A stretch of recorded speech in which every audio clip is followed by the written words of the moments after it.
Role-playing games, or in short, RPGs, are an ever-growing and already immensely popular video game genre.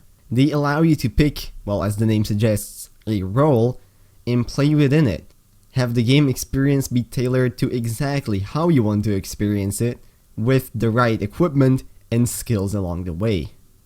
These are games that often allow you to create your own character and then further customize what powers and skills that character will have. One of the best examples of games from the genre, in my opinion, would be the 2011's release of the Elder Scrolls V Skyrim. Skyrim is a game that allows you to pick your character, create their entire skill set, and equip them with adequate equipment in order to build your gaming experience exactly how you want it to be. But in the midst of all these options for different builds in Skyrim, there are a few which seem to be more popular than others. In fact, there is one which, in the eyes of many fans and players, seems to be the most popular pick by quite a lot. I'm of course talking about the Stealth Archer, a build which, as the name suggests, uses stealth and archery as a way to combat enemies and make their way through the game. But why is it that this particular build seems to be so much more popular than many others? Well, today I'm going to look at exactly why the Stealth Archer is such a popular Skyrim build. And contrary to what you might believe, I'm gonna try to stay away from how powerful it can get in the end game. I'm mostly just gonna focus on why especially newer players tend to end up playing this build a lot more than many others. Now, logic would have it that if a build is more popular than others, it must be that the game's mechanics incite the players towards picking that particular skill set.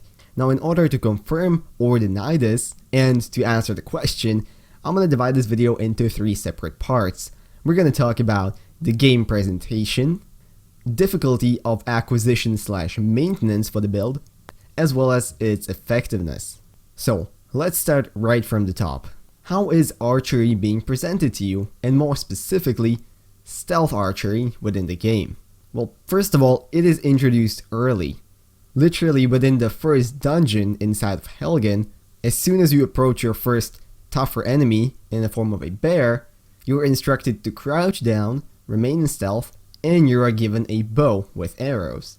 This automatically creates a player connection with having a tougher encounter, sneaking, and using archery or ranged combat. And you might think, well, there are many builds introduced in the first dungeon, but that is actually not true. If we talk about the moments from you escaping from the grasps of a dragon to exiting the cave at the end of the Helgen quest, there are only about 3 or 4 real builds actually introduced to you.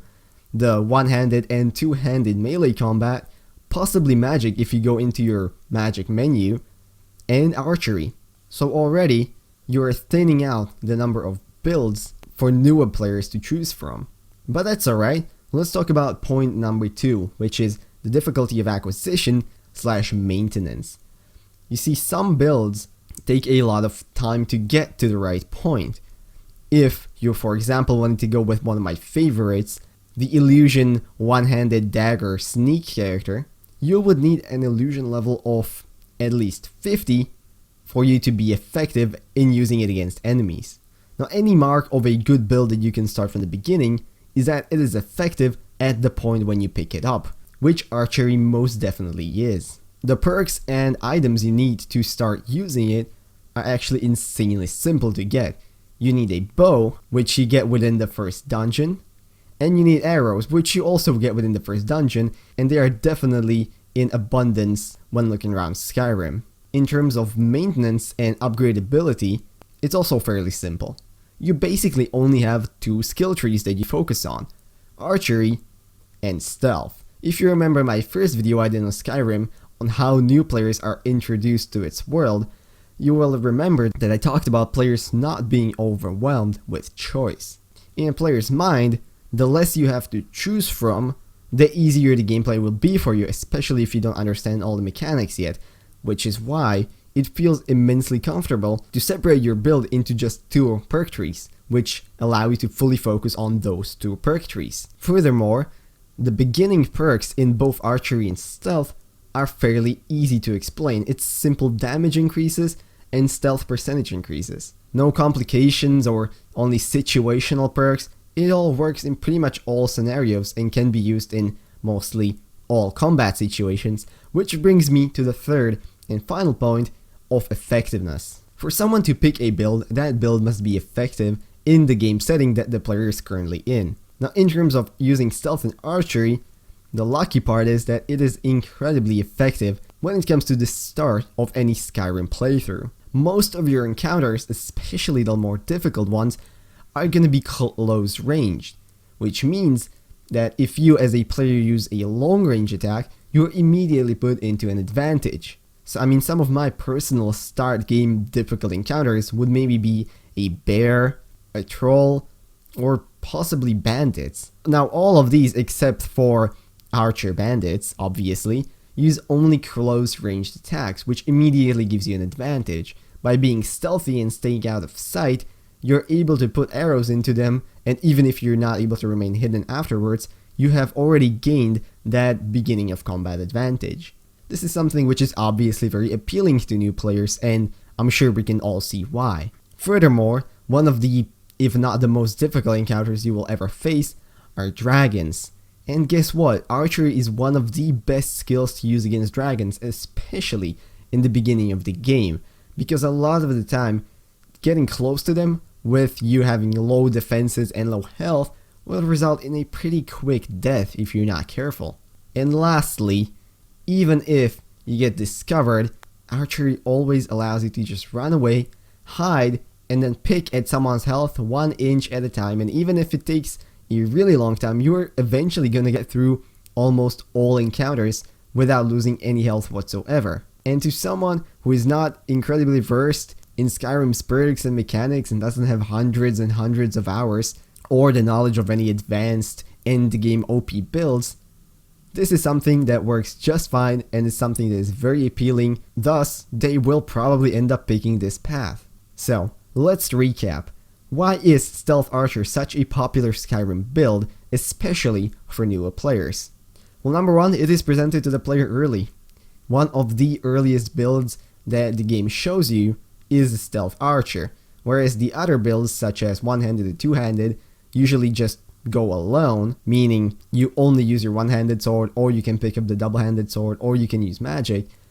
With archery, you already get the initiative to crouch down, and also the initiative of use this when there is a tougher enemy nearby, the encounter with whom might not be the best idea right now. Second of all, it is fairly easy to acquire the starting equipment to begin this build, and it is also easy to maintain it, putting perks into only 2 perk trees, fully allowing you to build that character strong towards those, and having your equipment be simply a bow and a handful of arrows. Most of your other stuff is really up to you, and this is a build that combines just fine with any close range attacks or abilities. And lastly, it is effective. Let's face it, in the beginning of the game, especially if you don't know about any OP strats or very specialized functional builds, Stealth Archery is insanely effective in taking out most of the difficult encounters such as bears or trolls you might encounter. Same goes for dragons, and you are literally the Dragonborn. It is in your name. You are destined to fight dragons. So, can you honestly blame some beginner players for picking a build that works really well for fighting dragons? I guess you can't. And that is it, guys. Thank you so much for watching. Guys, I am by no means saying that the Stealth Archer is the most OP build and whatnot. In fact, the more time I spend in Skyrim, the more I learn that there will always be a build that can one-up whatever you are using, and there is always a strategy that you can use that will take out enemies more effectively than whatever you have been doing so far. In the end, I guess, even though this table simplifies it incredibly, it is sort of right. Especially for new players, Stealth Archery is simply an advantageous build for almost all situations in the beginning of the game. And honestly, even if you yourself might consider it boring, you can't really deny that it is effective, at least in the beginning of the game. I tried a slightly different approach with this one. Rather than putting out a whole bunch of technical knowledge, some of which you might not fully understand unless you do some research on your own. I've really tried to keep this one very simple so that if you want, you can always do more research on your own. But if not, this video should be self-sufficient to the point where you can understand everything without having to do any further reading. Anyways, that is all I have to say in the topic. I hope you guys enjoyed. If you did, make sure to check back in for more and maybe check out my other game design videos if you're interested in how games are made and what makes them successful, or on the other hand, not successful. I wish you all a beautiful rest of this day, and I'm gonna see you all in whatever next video I make. Bye bye.